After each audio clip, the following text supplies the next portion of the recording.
Olá, tudo bem com vocês? Sejam muito bem-vindos a mais essa aula. Bom, para quem não me conhece, eu sou Patrícia Panóquia, especialista em economia comportamental, e essa aqui é uma aula de uma série de aulas que estão acontecendo para eu ensinar a vocês como organizar a sua vida financeira e fazer sobrar dinheiro no final do mês, né? A aula de hoje já é a aula número 7. Eu já ensinei controlar o dinheiro, eu já ensinei ganhar renda extra, eu já ensinei reduzir gasto, então agora já deve estar sobrando dinheiro. Então a aula de hoje é sobre como investir o dinheiro que sobrou. Combinado? Se você está aqui pela primeira vez, se inscreva no canal e ative o sininho para receber a notificação das próximas aulas. Aí, se você gostar do conteúdo, curte, comenta, deixa suas dúvidas escritas ou seu comentário, porque isso me ajuda a crescer o canal e a chegar a mais pessoas que precisam dessa informação. Mas então vamos parar de papo e vamos para a aula? Deixa eu compartilhar aqui com vocês. Vamos compartilhar. Me colocar aqui do ladinho. Compartilhando a tela.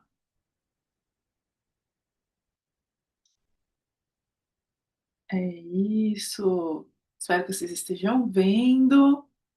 Então, como eu disse, essa aula é a aula número 7 de uma série de aulas semanais. E nós vamos falar hoje sobre como investir o dinheiro que você conseguiu poupar.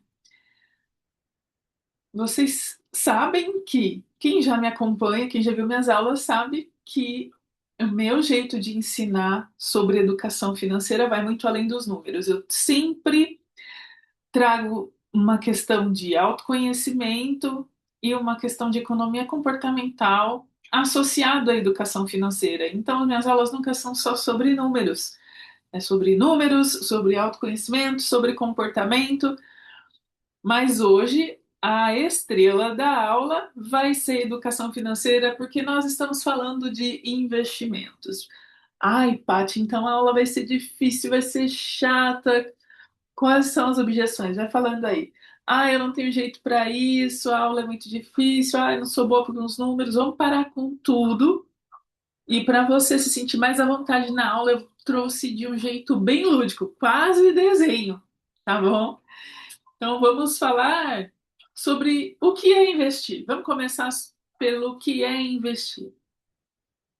As pessoas, elas confundem um pouco o conceito de investimento, né? Elas, às vezes, usam gastos justificáveis como investimento, tá? Então, assim, tenham em mente que o conceito de investimento que eu estou trazendo aqui é quando eu uso meu dinheiro para fazer mais dinheiro, tá? Investir é colocar o seu dinheiro em algo, em alguma aplicação ou em alguma iniciativa que vai te trazer mais dinheiro. A ideia do investir é multiplicar capital, é multiplicar o dinheiro inicial, tá?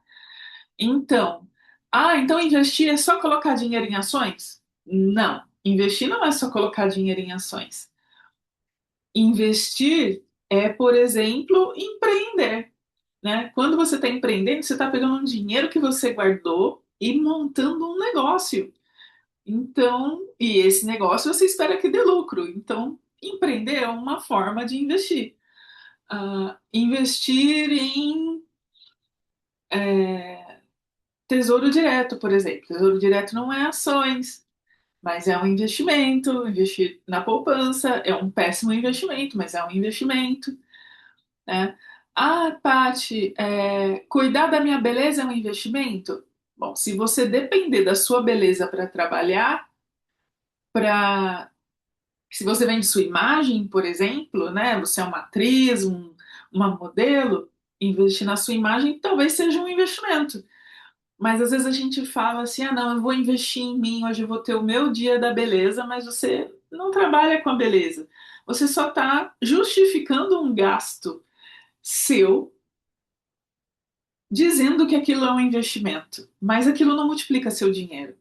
E tá tudo bem, eu não tô falando que a gente só pode investir, que a gente não pode gastar, que a gente não pode comprar coisas, mas eu tô só querendo setar aqui com você o conceito de investimento que a gente vai colocar. Quer ver outro erro que as pessoas cometem? Ah, não, eu estou investindo no meu filho, estou pagando o estudo dele porque isso é um investimento.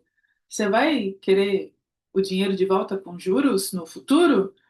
Não, isso não é um investimento, isso é um gasto, tá? Pagar a escola do seu filho, pagar as coisas para o seu filho é um gasto.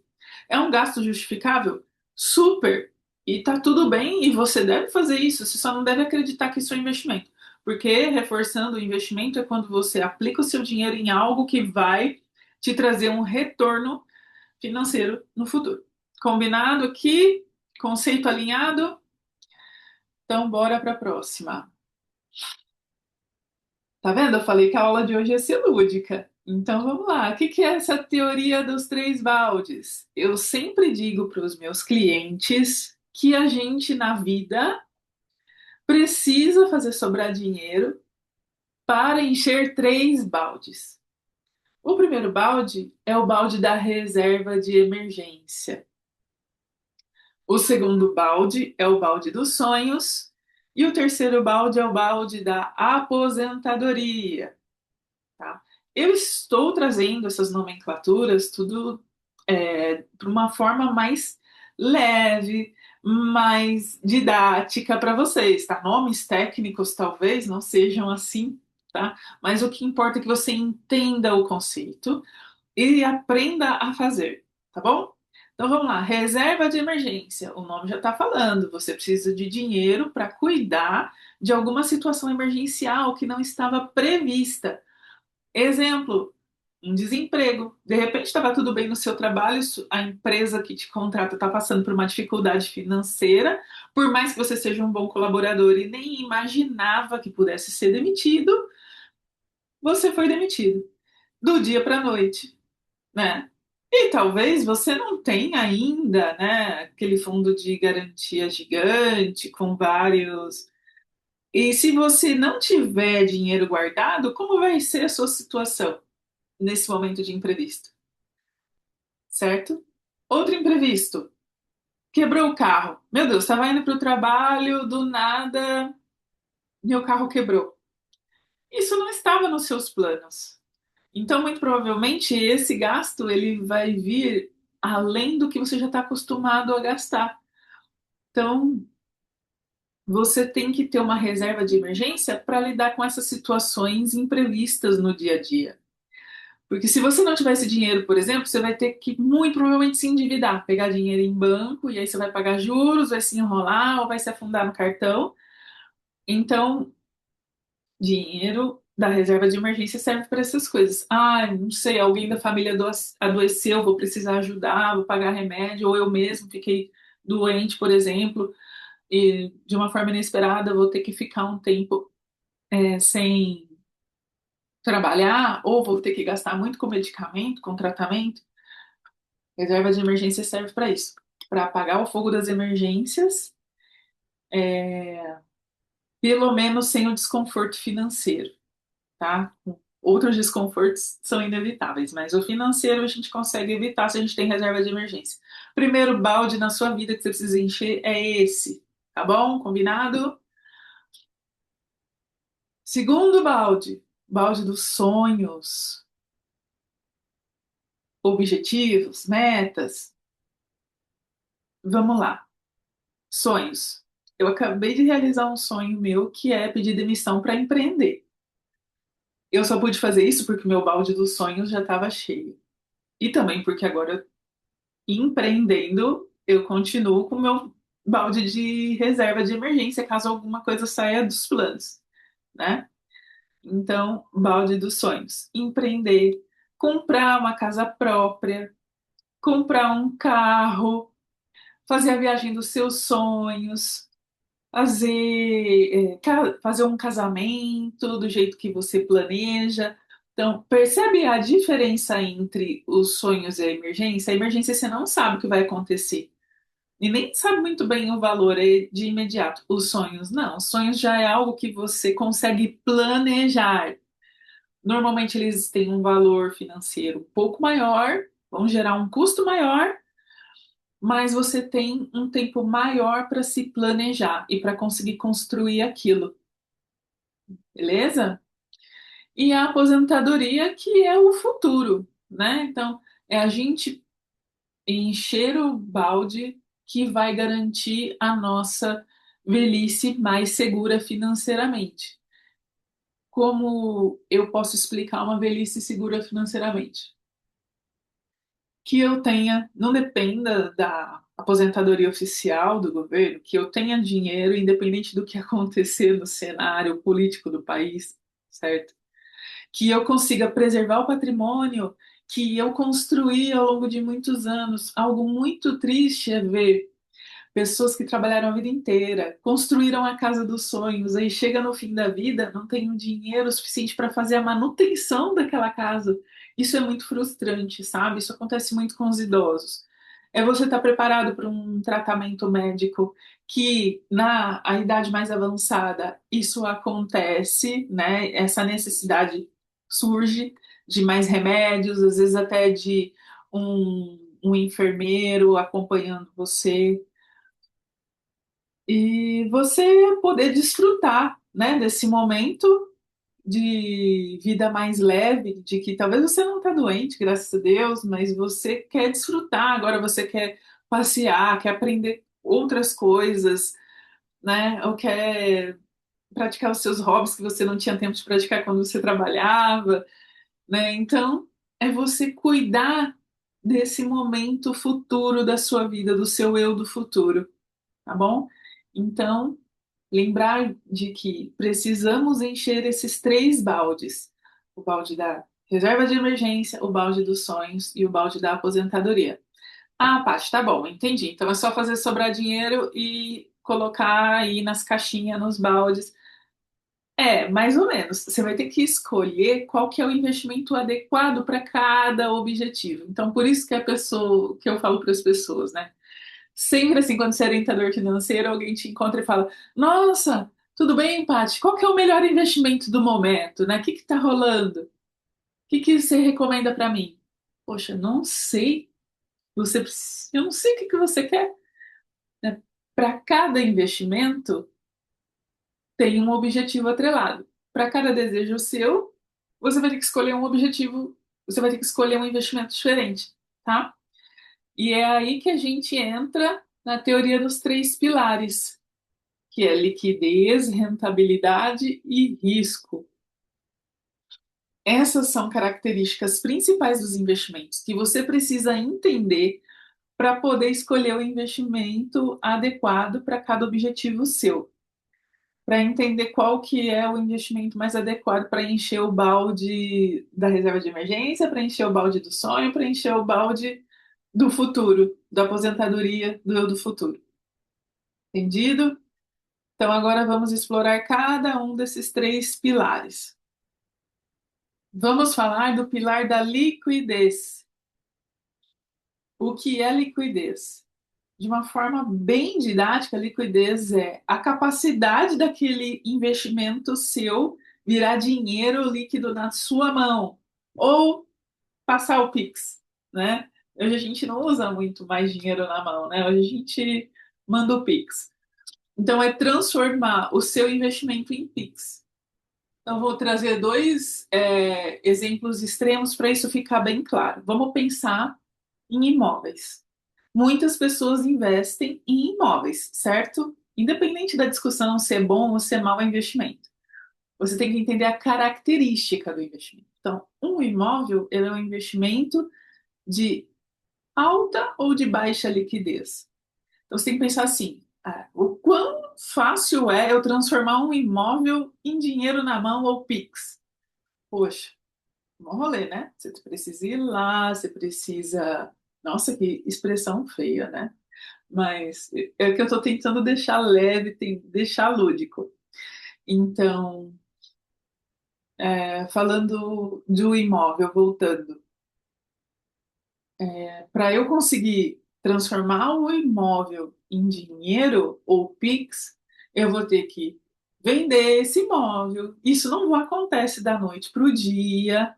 Então, imagina, né, que quando eu tenho dificuldade para transformar aquele investimento em dinheiro ou Pix, eu estou falando de um investimento de baixa liquidez. Agora vamos para o outro extremo. Imagina que você tem dinheiro na poupança. Sem falar se a poupança é boa ou ruim. Quem conversa comigo já sabe que é ruim, mas é, em termos de liquidez é um ótimo produto. Por quê? Na poupança você consegue resgatar a qualquer momento. Então, você consegue transformar a poupança em Pix assim, usando seu celular na hora, né? Então, é muito tranquilo em termos de liquidez. Então, poupança tem alta liquidez, imóveis têm baixa liquidez. Entendido? Aí a gente vai para um outro conceito, que é o conceito de rentabilidade. Rentabilidade é quanto que eu vou ganhar com aquele investimento, tá?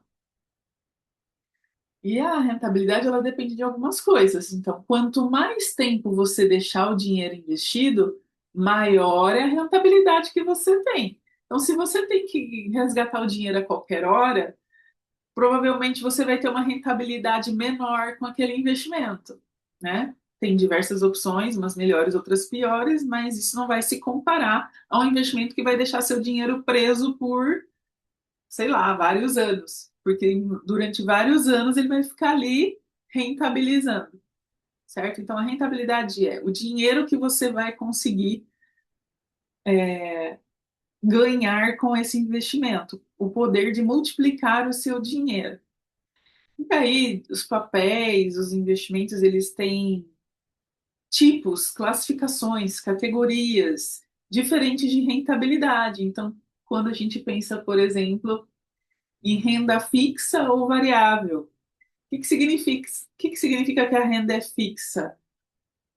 Que você tem um rendimento que é igual todos os meses, já está fixado, ou que você já sabe qual é o a rentabilidade daquele papel. Quando é pré-fixada, por exemplo, você já sabe no contrato, quando você compra ou quando você investe no papel, no tipo de investimento pré-fixado, você já sabe, a priori, qual é a rentabilidade que ele vai te dar. Então, por exemplo, o Tesouro Direto pré-fixado. Aí ele já vai falar lá, olha, esse investimento rende tantos por cento ao ano.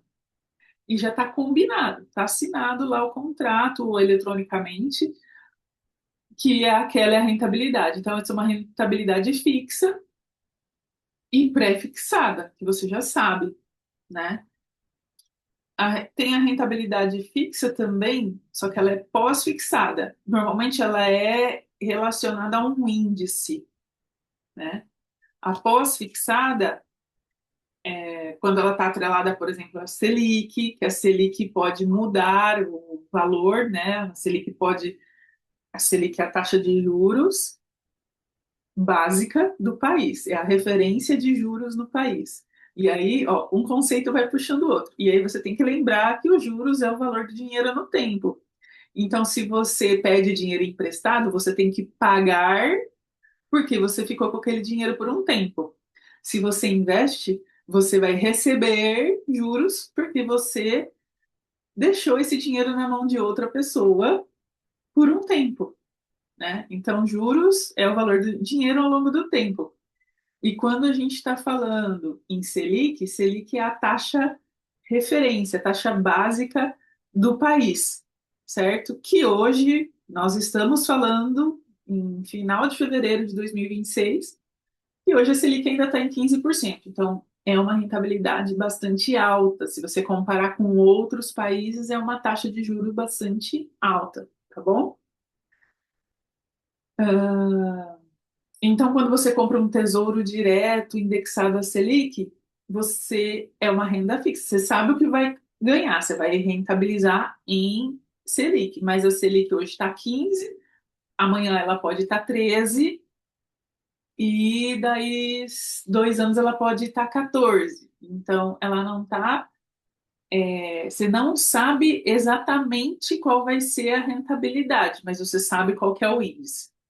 Agora, a rentabilidade variável, ela é quando está associado a um preço de um título, por exemplo, preço de ação. O preço varia, a sua rentabilidade varia de acordo com o preço daquele ativo, tá?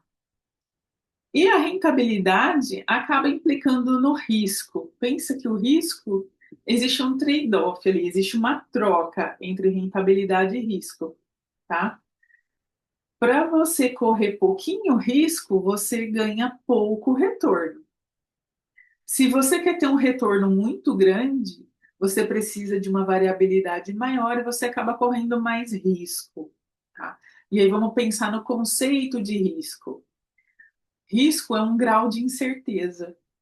Então, um risco muito alto quer dizer que você tem pouca certeza do que vai acontecer. E um risco baixinho quer dizer que você tem certeza do que vai acontecer, ou, sei lá, 90% de probabilidade de acontecer aquilo que você espera, tá? Então, vamos de novo para dois extremos. Então, ações. Você pode ganhar muito dinheiro com as ações. Você pode ter uma rentabilidade muito alta. Mas para você ter a rentabilidade das ações, você tem que correr mais risco, porque do mesmo jeito que ela rende muito, no outro dia ela pode perder muito valor. Então, você não tem certeza de que vai ganhar dinheiro, mas se você ganhar, vai ganhar bastante. Então, isso é uma aplicação de alto risco. Agora, quando a gente está falando em poupança, em tesouro direto, você está falando de coisas com uma rentabilidade menor, mas você tem praticamente certeza do que vai acontecer com o seu dinheiro, do quanto você vai ganhar, certo? A probabilidade de perder dinheiro é muito pequena mesmo, ínfima. Existe, sempre existe. Não existe nada com zero risco. Mas existe coisa com pouquíssimo risco, muito perto de zero, e existe coisa muito arriscada, tá? Então, normalmente, investimento em renda fixa, pré-fixado, o risco, se você cumprir o contrato até o final, o risco é muito baixo. Entendido o conceito de liquidez, rentabilidade e risco? Perfeito. O X da questão agora, a mágica do negócio, a estratégia é combinar essas duas coisas.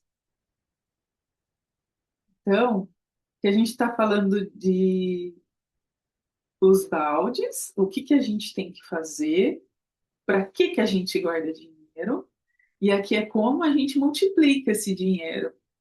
A conexão dessas informações é o que a gente chama de estratégia, tá? Então não adianta eu saber que eu tenho que investir nesses baldes aqui, que eu preciso encher esses baldes, se eu não souber como multiplicar o dinheiro que eu estou colocando em cada um deles. E para eu saber como eu tenho que multiplicar, eu tenho que saber escolher meus investimentos. E para eu escolher os investimentos, no mínimo, eu tenho que saber o que significa liquidez, rentabilidade e risco. Então, eu trouxe exemplos para vocês. Vamos começar pelo exemplo da reserva de emergência. Então, vamos lembrar da característica da reserva de emergência. Poxa, é um dinheiro que eu tenho para uma situação imprevista, para resolver um problema imprevisto. Então, vamos lá. Esse dinheiro tem que estar ali fácil de virar Pix, não tem? Se ele tem que ser fácil de eu resgatar, Então, a primeira exigência de uma reserva de emergência é que ela tenha alta liquidez. Não pode ter baixa liquidez. Eu tenho que conseguir resgatar na hora ou no máximo, como diz no mercado, D mais um, né, que é o dia seguinte. E eu não posso ficar correndo o risco de perder esse dinheiro, né? Porque a qualquer momento eu posso precisar dele. E eu não sei que hora que eu vou precisar. Então, eu não posso investir uma reserva de emergência em ações, porque se eu precisar resgatar justo no dia que o preço da ação despencou, eu vou perder dinheiro. Então, as duas principais características da reserva de emergência é que ela tenha alta liquidez e baixo risco. Isso tem uma implicação na rentabilidade.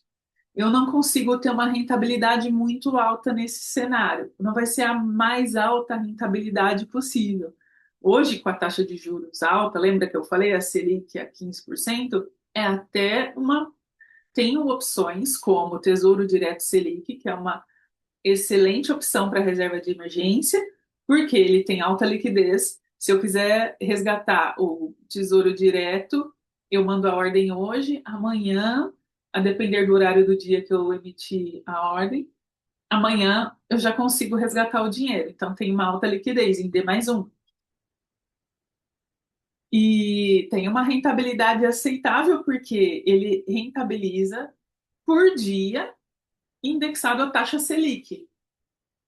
Então, se a Selic está 15% ao ano, você sabe que se você deixar o dinheiro lá paradinho por um ano, você vai ter 15% de rentabilidade, né? E o risco de perder dinheiro no Tesouro Direto é muito pequeno, porque entenda que você está emprestando dinheiro para a sua nação, você está emprestando dinheiro para o governo. Ah, mas o governo pode quebrar. Cara, até o governo quebrar, todo o resto em volta já quebrou. E aqui eu não estou querendo falar de política, tá? Estou falando de lógica econômica, tá bom? Então, para dar ruim no Tesouro Direto, tem que realmente ser uma catástrofe. Então, reserva de emergência, alta liquidez, baixo risco, e isso me leva para uma rentabilidade que não é a melhor possível. Sugestão de investimento, sugestão, isso não é uma recomendação clara, né? Não vem me culpar depois, mas ó, pela lógica técnica de investimentos e se você conferir com vários outros é, consultores financeiros, eles vão concordar comigo que Tesouro Direto Selic é uma ótima opção para reserva de emergência. Vamos falar agora de aposentadoria. Qual é a característica da aposentadoria? Ela vai acontecer lá no futuro e para eu eu vou precisar de bastante dinheiro, não é de um pouquinho. Não é tipo, ah, vou consertar o carro. Eu vou precisar de dinheiro para sobreviver por anos na minha velhice. Então eu tenho que priorizar a rentabilidade. E aí você lembra quando eu falei que quando eu priorizo rentabilidade, eu acabo assumindo um pouco mais de risco.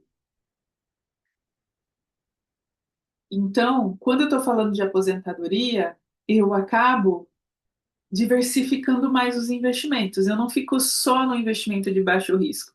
Lógico, eu vou colocar a maior parte do meu dinheiro em algo conservador, de baixo risco. Mas para eu conseguir impulsionar minha rentabilidade, eu já começo a colocar um pezinho ali nas ações. Mas veja, a mentalidade não é de especulação, não é de investir em ações para disparar o preço da ação e amanhã eu ganhar muito dinheiro. É para longo prazo. Principalmente quando a gente está falando de dividendos, que dividendos acabam se tornando uma fonte de renda passiva. Então, a aposentadoria no futuro é uma renda passiva, é quando o seu dinheiro trabalha para você, gera dinheiro para você. Então, você acaba experimentando outros ativos, outros investimentos com risco maior para conseguir impulsionar essa rentabilidade, tá bom? E para ter bastante rentabilidade com risco controlado, você acaba abrindo mão de liquidez. E isso é importante mesmo. Se você está juntando dinheiro para sua aposentadoria, esse valor, o dinheiro desse balde, ele não pode ter alta liquidez. Senão você vai lá resgatar o tempo todo. Por isso que opções de previdência privada, por exemplo, seu dinheiro fica preso lá por 10 anos. E é exatamente esse o objetivo, é garantir que você não resgate antes do momento que você vai precisar utilizar esse dinheiro. Então, percebeu a diferença? E o quanto é importante entender sobre liquidez, rentabilidade e risco para escolher qual que é o melhor tipo de investimento para o seu objetivo? E aí, em relação aos sonhos, eu nem vou trazer exemplos, porque cada sonho pode ser muito diferente, pode acontecer num momento diferente, mas você sempre tem que pensar nessa lógica. Eu preciso do dinheiro rápido, alta liquidez. Eu preciso, garantir que eu não vou usar o dinheiro por um tempo, baixa liquidez. Eu vou precisar de muito dinheiro, preciso de mais rentabilidade, né? Eu posso correr risco. Ah, não, não posso correr o risco de perder esse dinheiro. Se eu perder esse dinheiro, dá ruim. Então, eu tenho que procurar um investimento de baixo risco. Ficou claro? Espero que tenha ficado claro. Se não ficou, deixa dúvida aqui nos comentários, tá? E Pati, mas e a parte do comportamento? O que que pode me atrapalhar nesse rolê todo aqui? Economia comportamental agora. Vamos falar de comportamento. O viés do presente é um viés que é uma tendência cognitiva, uma tendência da sua mente de valorizar recompensas imediatas em detrimento de benefícios futuros maiores, priorizando o prazer e o conforto atual. Então, é uma tendência natural que nós temos, que está programada aqui na nossa mente. E se a gente pensar rápido e tomar uma decisão automática, ele vai ficar ativado. Então, é daí que surge aquelas desculpinhas do só se vive uma vez, vou gastar, depois eu vejo isso. Ou depois eu compenso. Então não vou guardar dinheiro agora, não. Esse dinheiro aqui estava reservado, mas eu vou gastar, depois eu reponho. Então, esses são desculpinhas que vão nos atrapalhando no objetivo de guardar dinheiro e de investir, né? Ou atrapalhando um investimento que deveria estar lá para rentabilizar e a gente resgatar antes da hora. É muito cedo para eu me preocupar com a aposentadoria. A gente sempre tende a imaginar nosso eu do futuro muito distante. E aí a gente acha que não é hora ainda de fazer as coisas. E como driblar, então, esse viés do presente, essa automatização da nossa mente? A gente tem que automatizar um outro comportamento. Então, por exemplo, fazer já, deixar programado, automático na sua conta, transferências ou investimentos automáticos todo mês num valor específico. Existe essa opção nos aplicativos, no banco, enfim. Assumir compromisso, principalmente compromisso público. Então, compartilhe com alguém que é da sua confiança que você quer guardar esse dinheiro, que você está guardando dinheiro para uma finalidade específica. Porque aí não é só você que sabe, né, que você tem aquela meta, e aí intuitivamente você não vai querer faltar com a sua palavra. Isso vai ser um reforço para você agir corretamente. Uma outra coisa é visualizar hoje como vai ser o seu eu do futuro. Não, muito cedo para pensar na aposentadoria, mas espera aí, fecha o olho, imagina você na sua velhice. Como é que você quer estar, né? Visualiza a sua casa, as pessoas que estão à sua volta, o que você gosta de fazer, como vai estar a sua saúde. Conforme você vai visualizando esse seu eu do futuro, você vai trazendo para sua mente ele mais próximo. tá? Gente, o cérebro ele não diferencia o que é verdade do que é sonho, o que é verdade do que é imaginação. Então, visualiza as coisas como se elas já tivessem acontecido para trazer elas para um presente mais próximo, tá? Isso é neurociência, isso não é papo de coaching, pelo amor. Preste atenção nisso, tá? Traz isso para sua memória, traz o eu do futuro para sua mente com visualização. E trazer o futuro para o presente de uma forma mais pragmática, antecipando metas parciais. Então, assim, poxa, minha meta é ter 2 milhões daqui 10 anos. Parece muito grande e muito longe. Então, pega essa meta que é grandona e divide em metas menorzinhas, sabe? E coloca essas metas mais para o curto prazo. Então, fala assim: meu objetivo é, nesse ano, conseguir guardar 30 mil reais até o final do ano. Esses 30 mil reais é uma parte dos 2 milhões que você quer lá em 10 anos, certo? É um objetivo que está alinhado. Só que em vez dele ser tão longe e tão distante da possibilidade, você trouxe uma parte dele para o agora. E se você sempre for fazendo isso, aí bateu essa meta pequena, aí a próxima meta bateu também. Ao longo do tempo, você já está construindo o seu dinheiro do eu do futuro. Entende? Então, são formas de driblar esse viés, né? Ajustar o seu comportamento no hoje para ir conseguindo atingir metas de longo prazo. Beleza? Dúvidas? Estamos no fim da aula, então deixa aqui nos comentários as dúvidas que você tiver para eu responder. Certo? Isso me ajuda. E mais uma vez, se você não está ainda inscrito, inscreva-se no canal, ative o sininho para saber sobre as próximas aulas. Temos aqui, ó, tema da próxima aula: como eu faria minha reserva de emergência se eu ganhasse 10 mil reais? E aí, Pati, será que você aí que está me assistindo, você ganha 10 mil reais? Ganha mais? Ganha menos? Fala aqui para mim nos comentários. Então, eu vou te explicar como eu faria minha reserva de emergência se eu ganhasse 10 mil reais. Espero você na próxima semana, no próximo sábado. Muito obrigado, espero ter te ajudado. Um forte abraço e até lá!